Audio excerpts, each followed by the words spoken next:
السيد إيزاكيل فرنانديز، إذا ما استثنينا طبعا فيكتور منديتا وكذلك خورخي فالديز. هذه الكرة الآن معروبة إلى منطقة الجزاء، إلى هدف أول، إلى هدف أول المنتخب الإسباني. بيدرو ينجح في تسجيل الهدف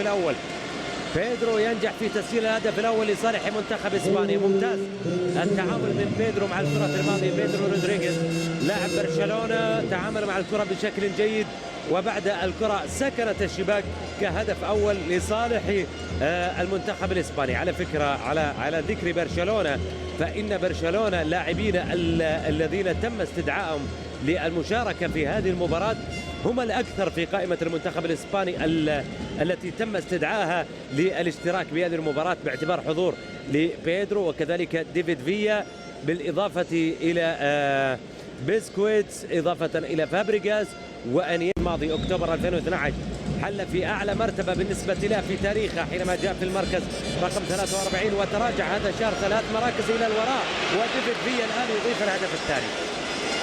ديفيد فيا يضيف الهدف الثاني في صالح المنتخب الإسباني. ديفيد فيا سجل الهدف الثاني للمنتخب الإسباني 2-0. بذلك تصبح النتيجة الآن المنتخب الإسباني يضيف هدف الثاني عند مرور نصف ساعة من زمن شوط المباراة الأول. يتمكن من تسجيل الهدف الثاني بواسطة مهاجمة ديفيد فيا. نتابع الكرة مرة ثانية إذا كان بالفعل ديفيد فيا اللي سجل الهدف الثاني بعد تمريرة جاءت ممتازة من أنيستا. حط الكرة لديفيد فيا اللي راح يشكر على النقلة الماضية اعتبارا من 2003 يمثل منتخب بنما. اللاعب جوميز، هذه كرة اللعب ممتازة جدا. برافو هدف ثالث بيدرو، تعامل مثالي جدا واستغلال رائع. يسجل مع الهدف الثالث للمنتخب الإسباني. استغلال رائع للهجمة، تعامل مثالي، تمويه على حارس المرمى خايمو بينيدو، وبالتالي تسجيل الهدف الثالث الآن للمنتخب الإسباني. تعامل رائع من بيدرو، تعامل مع الكرة بصورة مثالية، والأمثل بصراحة التمريرة الرائعة والذهبية من جانب ماتا وضع الكرة بين جميع المدافعين، اخترق فيها صفوف الدفاعات لمنتخب بنما ليضع الكرة بين. بلا شك أنه تشافي هو اللاعب الأفضل في إسبانيا في مثل هذه الكرات، والهدف ما في، كلهم مميزين، كلهم رائعين. راموس يسجل الهدف الرابع الآن للمنتخب الإسباني. يعني كل شيء يحدث بمشيئة الله، ولكن تخيلت أن الأمر فيه هدف أصلا، والهدف بالفعل يأتي بواسطة راموس. الآن هدف رابع، جول رابع. شوف الكرة مرة ثانية، راموس هذه المرة إمكانات بينيدو لا تمكن من أن يتصدى للكرة اللي سجل فيها راموس هدف الرابع للمنتخب الإسباني.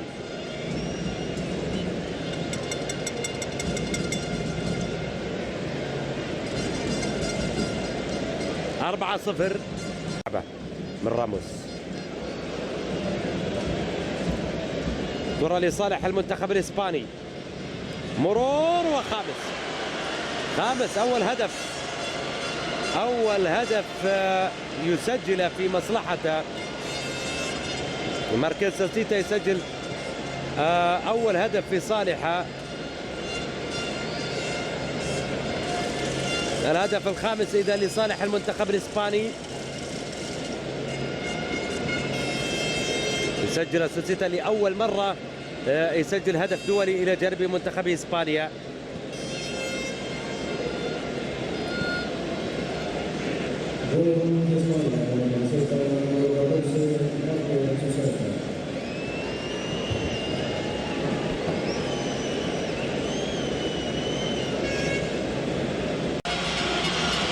هدف أول ممكن يكون حاضرا من جانب المنتخب المستضيف، المنتخب البنمي، والهدف الأول وأيضا فرحة كبيرة. جوميز يسجل الهدف الأول.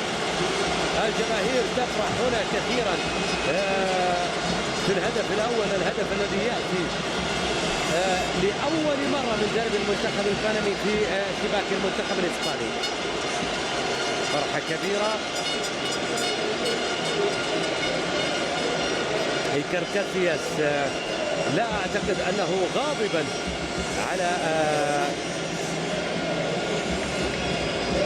دخول الهدف في مرماه بقدر ما أنه مندهشا عن الأحوال التي تحدث في هذه المباراة. فريق في مرماه 5 أهداف يسجل هدفا من ضربة جزاء، يجد هذه الفرحة